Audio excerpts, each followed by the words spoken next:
Thank Well, you so much for doing this. Really appreciate you taking the time to do it.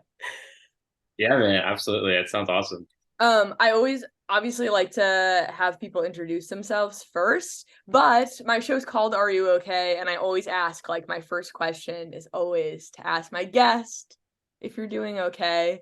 Yeah, man. I'd say I'm doing okay. I'd say I'm doing okay. Cool. Yeah, it's been kind of a whirlwind the past year trying to claw my way into the music industry, but actually the past month there's actually been stability. So that's been really cool. So So due to that, things have been much better than they previously were. yeah, I'm Um, excited to like get into it and learn more about what you do because I really actually don't know. I mean, you had that like one yeah, Instagram post and I was like, Cedar's in the music industry, gotta interview him. But I'm excited to yeah, hear yeah, more about like what exactly it is that you do. I've never interviewed someone who is a like in management before, so I'm excited to yeah. learn more about like even what that is and to have like anyone listening to learn more about that too. But I guess if you want to start, we're like going a million steps forward. Would you just introduce yourself and say who you are and what your job is? Yeah, so I'm Cedar. I do artist management, and I also, me and my co-manager and like business partner have an artist development incubator is kind of what we're calling it. There's not much out there similar, where our goal is to take artists who might be on the verge of breaking or are super close to taking that next step of signing to majors, whatever, but they're not quite there yet. We hope to just give them a bit of a push to get to that next level. And so that artist management. And then, I mean, I do a whole bunch of other random stuff here and there with booking and like, you know, helping with really strategies long term with artists I don't work with necessarily, just all kinds of stuff, just trying to do as much as I can, as frequently as I can, based in New York too. So this is typically going on in New York, but a lot of my artists live in LA and stuff like that, so it's kind of all over. Yeah, so cool. I didn't know. I guess you and I know each other actually because we went to summer camp together as kids. And then Yeah, we worked very together different. later, but I don't remember like did you study this in college? Like what has your relationship to music been? No, I guess I remember you like playing you played like electric guitar, right? Is that right? I feel like Yeah, I'm yeah. remembering some of that, but tell me Uh, how you found yourself in music management. so I've always been sort of music adjacent my whole life. My dad was a musician and has been playing since, I was born. So I was kind of always surrounded by music in a very musical household. I always played instruments growing up, like, I started piano, went to guitar, started doing that, tried to like dabble in production, did some band stuff, just kind of tried to be as like active as I could be in the playing side of things.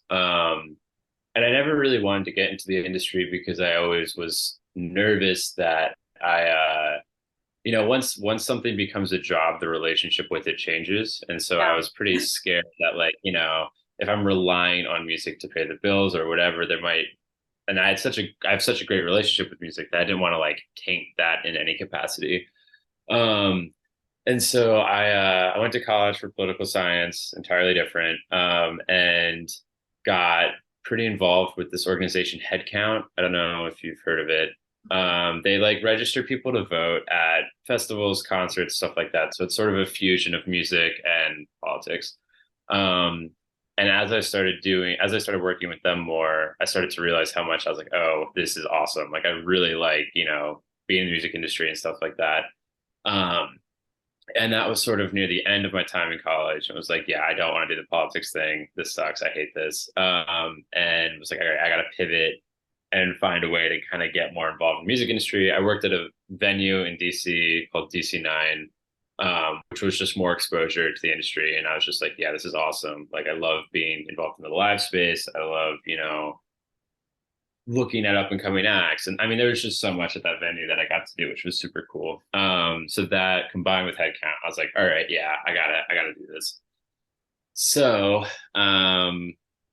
I kind of just scrapped the whole political science thing. I mean, I graduated, so I got a degree, but Love that. was like, all right, yeah, I know. And it's funny too because the school I went to actually has a really good music business program, which Yeah. I didn't even know about. That was like a foreign thing to me. I didn't really understand that that was a major or like a degree that you could get.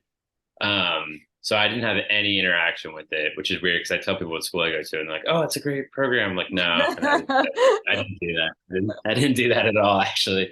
Um, but yeah, so I graduated. I was abroad for a little bit, just kind of getting into some more music scenes. You know, not in the US, which was really cool and eye-opening too. Just to see some more world music and, outside of the North American industry bubble, which is so engulfing, especially if you live here.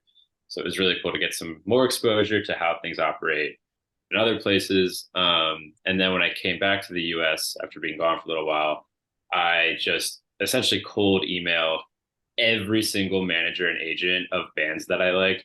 And it's actually really funny too. I didn't even know really what the difference was. I didn't know anything. I knew nothing. I was like, I just want to do this. Yeah. I don't know how or what.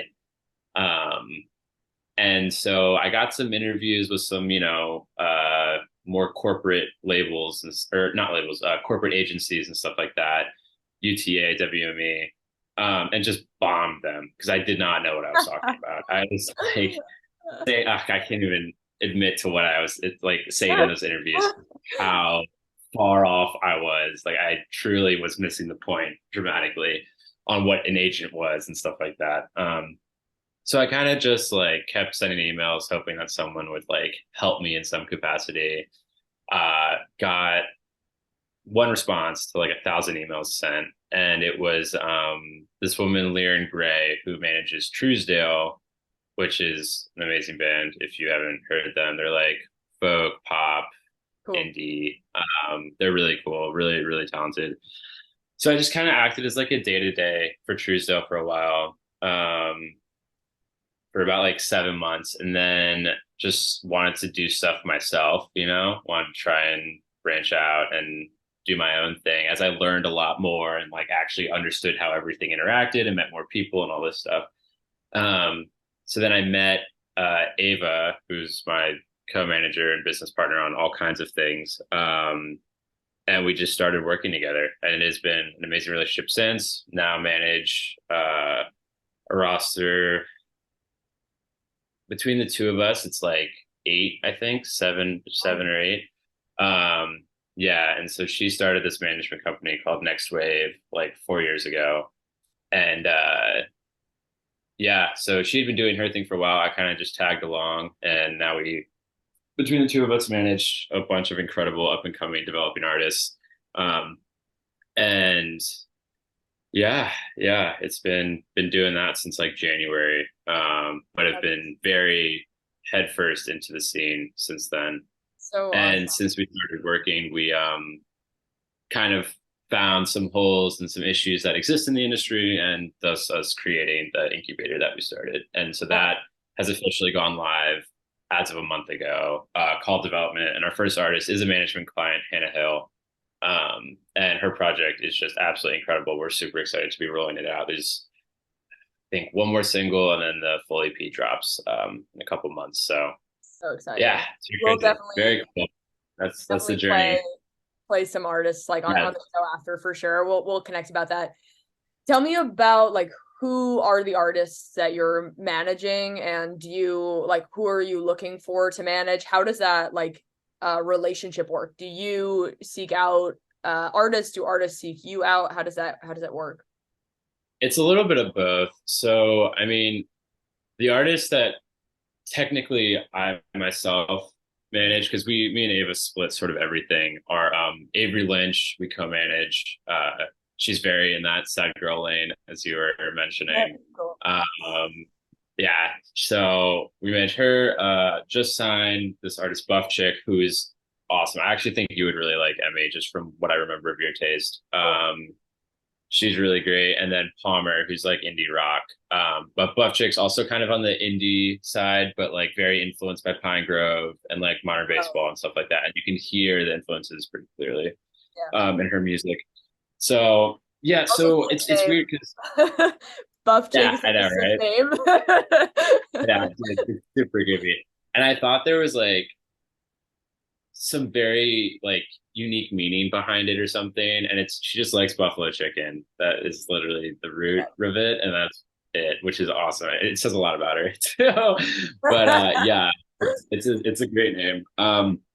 But it's funny. So like for Avery, for example, my co-manager Ava was just always a huge fan of her for a while, and Avery just posted on Instagram like, "I need a manager," and Ava just jumped on it super fast, and had some good recommendations and stuff like that. And I think that they just kind of like soft interviewed, and then I kind of became more involved, and then the relationship just became more solidified. Uh, and Buff Chick was an A&R over at Atlantic, was like, there's this really cool artist I have an eye on. She has no management. Like, you should check her out. Checked her out, and we were just kind of like on and off working together. And then as things kind of got more serious for her, and as like things seemed to become like there needed to be more hands on with her sort of project and stuff. Um, that's kind of when I was like, all right, yeah, we should sign you so we can make this more official.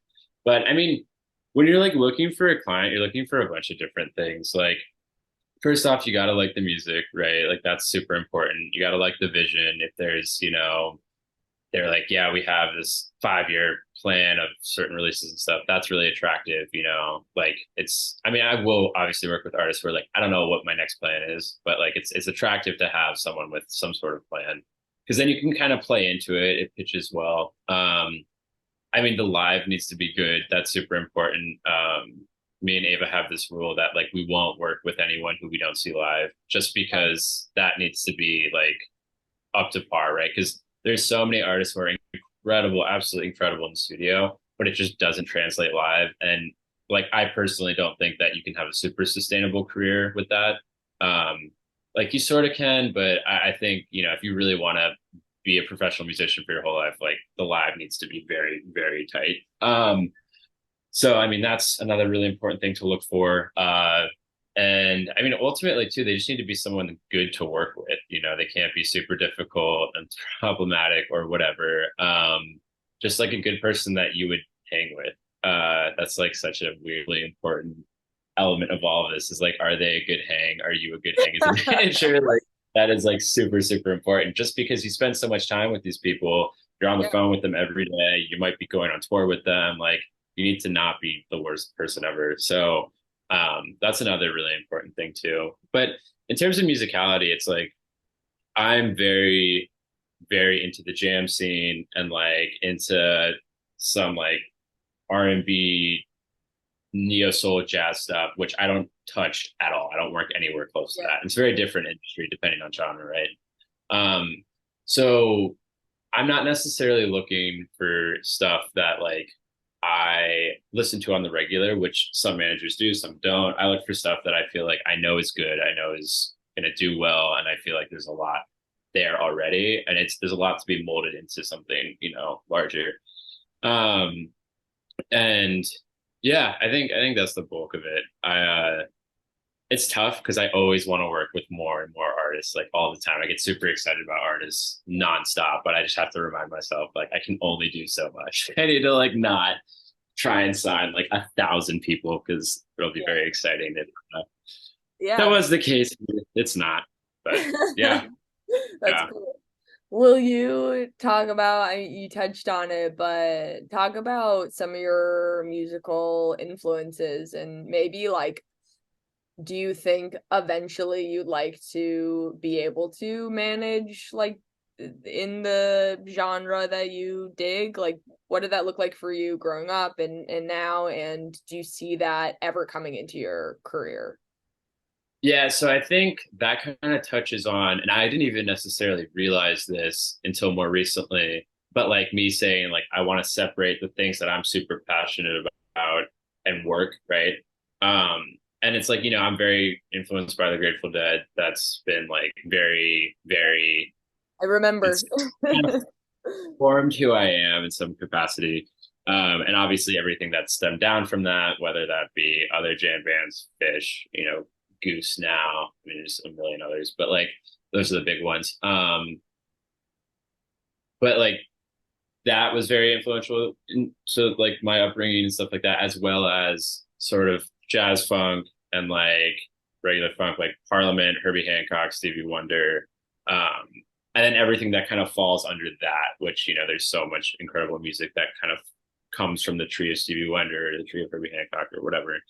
Um, and I think that those genres of stuff is a place that I'd love to work in, but I think that one I could be very easily misguided onto what I think is cool. Like pretty much if you're a jam band, I think you're the best band ever. You could probably suck, but I'm like, this is so awesome.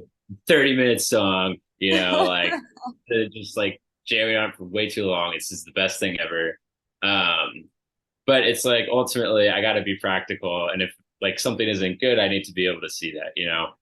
And so I think it's also important that I've separated myself because I'll be, rose colored goggles or whatever, like just think that everything's the best that sounds even remotely like something that's been an influence to me. Yeah. And it's been cool too because it's allowed me to kind of separate.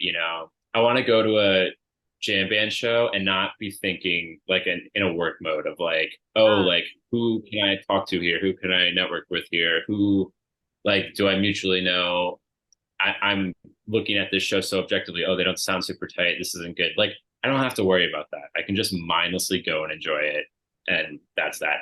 Whereas like kind of in the pop space and the indie rock space, if I go to a show, I kind of am working the whole time. Like who do I know that's in this room, or like is this someone I potentially want to work with? And it's just I can't enjoy it necessarily as much as I would with like a jam band, right? And so I think that's allowed for me to have a clear separation of like enjoyment and work. And again, fortunately, since it's all under the music umbrella, I can find ways to enjoy the work and also make things I enjoy work. But yeah, that's been a realization that I've come to relatively recently, and I'm very grateful that I didn't just fall into the jam scene right away because it would have changed the relationship pretty dramatically. So it's nice to be like away from Yeah, that. it's such a good point. Like so lovely to find that. I know. I mean, it's different for me. This is more of like music in general is like my side hustle, but it's so much more of like a hobby because I do have another full-time job. But especially like Yeah, being in a pretty small community like Burlington, like there's a couple of big live venues and like that's where I'm spending my Friday and Saturday night, and it's very like mixed together for me. Like I'm constantly out enjoying music, being like, "Ooh, okay, I want to interview that person," or like, "Oh, I would love to collaborate with this person," or whatever it may be. So I get like it is very hard to I think like pull back that line once you're kind of in it. So it's kind of beautiful that you kind of like fell into that almost it seems, or maybe it was intentional. very fortunate. Yeah. Yeah, it could have gone either way. Like if again, the people that responded to my emails all just happened to be kind of in like the pop space. Yeah. Um, which again, thank God, because if it was like all jam band people, that would be my life, and then that would just change the relationship with it Yeah. forever. And I'm glad that has not happened, and I now can be conscious to avoid that. Yeah, I totally get it. I want to ask you like what your sort of like things that you're working on in the future, what's coming out for you or your artist. But I'm wondering Yeah, first if you were to maybe give advice to like a budding artist who doesn't have management and is like wants to get management, do you have a piece of advice that you could give to artists who are like trying to kind of like get to that next step? What would you say? yeah. I mean, it's tough, man. It's like it's so hard to learn how the industry works. Like there is no like good resources about it. There's a couple things. I look up this first name really fast, but there's this book that is a really good resource. Here you go. So yeah, all you need to know about like music business, Donald Passman. That book has a good roadmap. I think it like misses a lot of things that you kind of learn just by being in the industry, but I think that's a good like resource to get started for artists especially. Like it addresses you as if you are an artist, not someone aspiring to work in the music industry.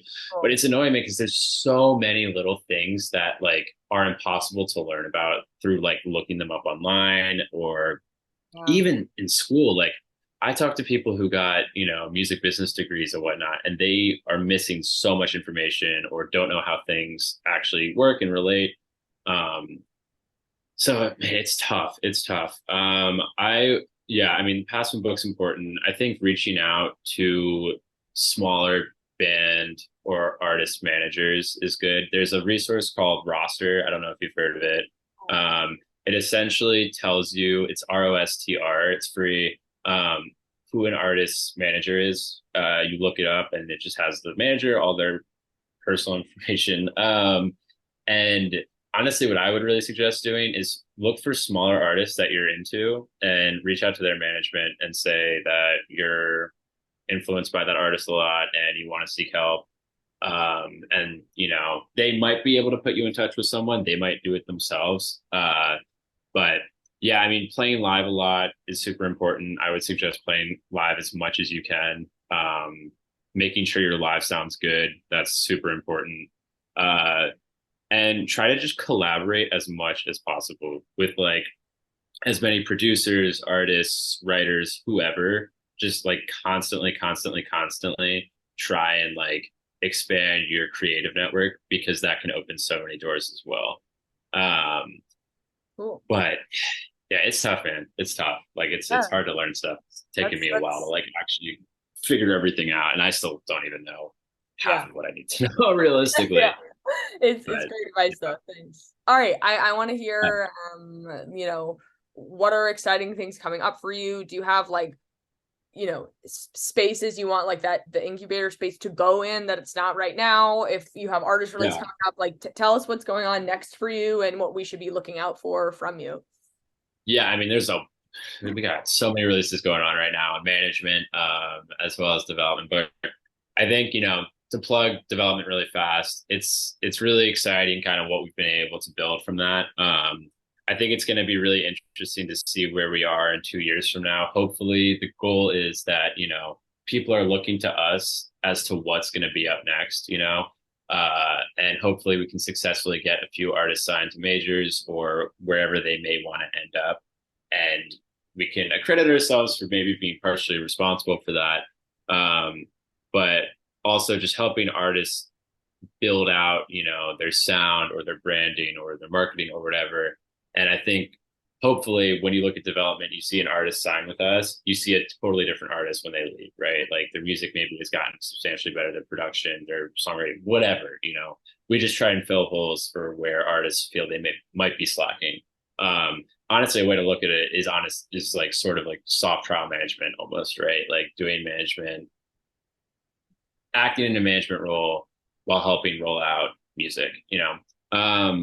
But yeah, there's a bunch of releases going on. So Avery Lynch just came out with some new music a little bit ago. Not Angry, check it out. But she's slowly rolling out a EP right now called Friction. It's incredible. Just keep your eye out for all those releases coming up. The next one is September 28th. Hannah Hill is doing development, but also management client. She's rolling out an EP right now. Next release should be in a couple weeks, which is going to be the last single before the full EP comes out. So I think keep track of Zoe Ko, also rolling out music. Her EP is also going to be out by the like late November, fully out and whatnot. What else? Buckchick we're going to hope to have a new single out November 20 range.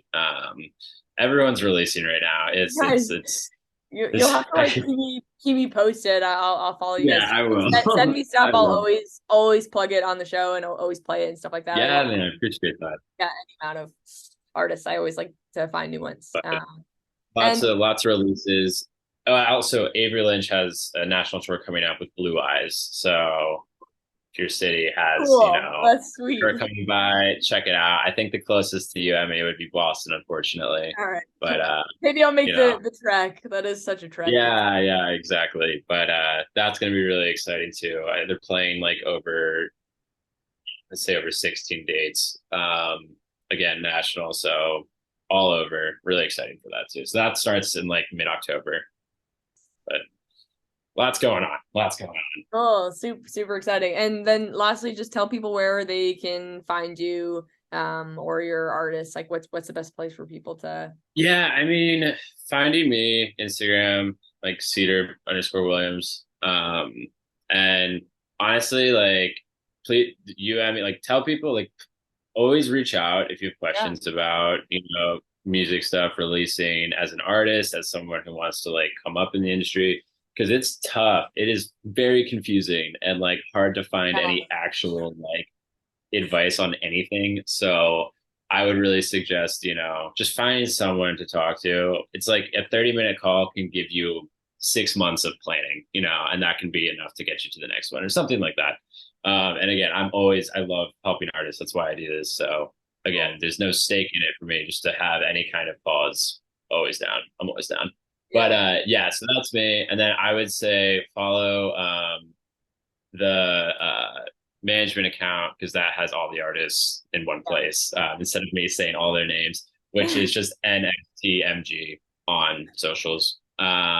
That'll And be linked on I always make a post on my radio Instagram, and we'll have that linked, and we'll have you tagged and stuff like that so people can find you. appreciate that.